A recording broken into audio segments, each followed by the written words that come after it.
Hello, this is a presentation of our teaching strategies for independent learning in the general education classroom. I'm Karen Drake. The first slide is we need to encourage self-awareness, self-advocacy, and self-determination. And ways to do that is to let students know that they can stand up for themselves and their needs. Some students, special education students or special needs students don't realize that it's okay to say, I need this, I need a different accommodation, or that they know that they've got that accommodation, but sometimes we as teachers forget to apply that accommodation to their needs. They need to learn what their strengths and weaknesses are. Some students may be stronger in math and not in reading. So they need to know what those weaknesses are, where they're going to need extra help with word problems and maybe instructions on how to perform those problems. Maybe they've got good punctuality and they can be on time, but their organizational needs are lacking. And then they can use the steps for the include method to help with their needs. Teaching independent learning strategies. They need to learn how to read their textbooks and follow the steps, and then they need to tell them why and have them monitor themselves. Talk to students about their learning strategies and what may work and what may not work. Those are just a couple of things.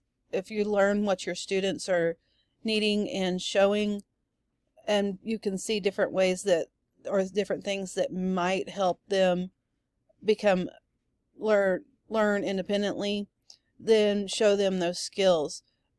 Teach them how to organize their materials for homework, how to get it home, how to get it back to school in a timely manner. And then there's some other steps to remote learning. Assess current strategies used. Like I said, what may not work, what doesn't work. Clarify the expectations. If a homework assignment is due the next day, let them know that it's due the next day. If it's due at the end of the week, let them know that so they have more time to work on it. Make sure that they've got accommodations where they only have to do a certain amount of problems. Make sure you circle or star those problems. That way they're not getting overwhelmed with all of it. Demonstrate the strategies used. Make sure that you're demonstrating organizational skills in your classrooms. Let them see that you have a way of doing different things about getting to work on time, getting ready for class on time, transitioning from one subject to another on time. Those are all ways to demonstrate those certain strategies that are used. Encourage students, if they do not have a memory problem, to memorize the strategies and steps. Some students, it's going to take a little bit longer to memorize those tasks, and provide guided and independent practice. Give them time to practice strategies on their own. Make sure that you're guiding them before you have them practice on their own. And administer post-tests to see if those things are working for them. Examples on how to use them in learning, in different areas of learning. With word identification and reading fluency strategies, first break the word apart. Have them circle the prefixes, then circle the suffixes, underline the vowel sounds. Say parts of the word. Say parts of the word fast, and then make it a real word. After a student can master that, have them perform the next tasks. Look for word parts in the beginning and the end of words and vowel sounds in the rest of the word. Say the word parts and say parts of the word, and then say the parts fast, and then make it a real word. Vocabulary strategies. Know the meanings of common word parts or morphemes. Break the words down into the suffixes, the prefixes, and then the root words. If they can grab the root word out of it, then they can add the prefixes or the suffixes to make them understand what's going on. Read for context clues. by examining words and sentences around it. Sometimes if they don't know a word, they can read on or look back to the beginning of a sentence and they can figure out what that word is. And then come to the conclusion about the meaning of a word based on its meaningful parts and contexts. We can do that with suffixes before, after, during, and the same with prefixes. Root words, some will give you just, if you know the root word, you sometimes, most of the time, will know the meaning of the word. And then you can use it in the context. Reading comprehension strategy. I chose the PARS strategy. It's to preview the material by quickly just overlooking the chapter before and then looking at headings and the graphics and then the chapter summary. Then you're going to ask questions. That's why it's related to the main ideas, and discover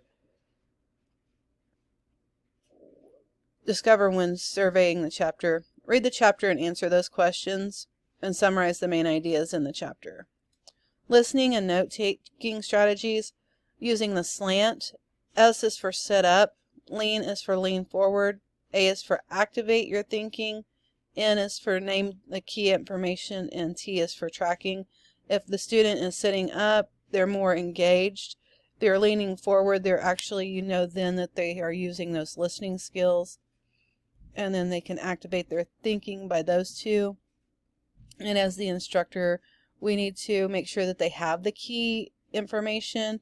And then with the talker, if the talker is moving around in the classroom, their eyes are on them at all times. And then for writing strategy, using the POW and TREE. And this strategy can be used for any writing assignment. The POW is to pick my idea, organize your notes, and then write and say more. First off, you've got to be able to pick your idea and then organize whatever notes or your thoughts, and then you can start with writing more. Make sure you have the topic sentence, reasons, 3 or more. Why do you believe this? Will the reader believe this? Explain reasons. Say more about your reasons, and then ending, wrap it up. Make sure you have a conclusion. Strategies for problem solving in math using the STAR method. Search the word problem and write down knowns or facts. Translate the word problem into the equation in picture form, choosing a variable, and identifying the operation, whether it's addition, multiplication, subtraction, division, and answer the problem. Review the solution by rereading the problem and checking the reasonables of the answer. Strategies for managing time and resources using the HOPS, and it consists of 3 parts. Organization, or school materials, make sure that you have each subject separated into notebooks or into a binder. Excuse me. So that way when they get to a different class or in transition, they just have to pull out that certain area of materials. Make sure they have their pencils, or they need to make sure that they have their pencils or whatever materials, other materials, textbooks, note cards are all in one area for them. Homework management, make sure they can make sure that they have like a homework folder or folders for different subjects that they go home with them every night. And with time management, setting alarms on phones or computers or laptops, or just to stop a kitchen timer when they're at home, or different things like that can help students stay on task or on time, and help them with their time management. Ways that I can make sure that ensure that they are using learning these strategies and using them independently. Self-instruction, how that they are taught to use language to guide their performance, ensuring that students are taught to talk to themselves through the task. We all, when we get stuck, we start, well, I know I do, I start going through steps in my head. I've done this step, where am I missing a step? Self-monitoring. Have them check their own selves and make sure that they have performed to the best of their ability and they're reaching their targeted behaviors and expectations. Self-questioning, or reflection as we like to call it. Have them reflect on how they performed and ask themselves questions as they are going through what they have accomplished, and see if they've done it to the best of their ability and what they need to change or what they need to go back and look at or do better next time. That's the end of my presentation. Thank you.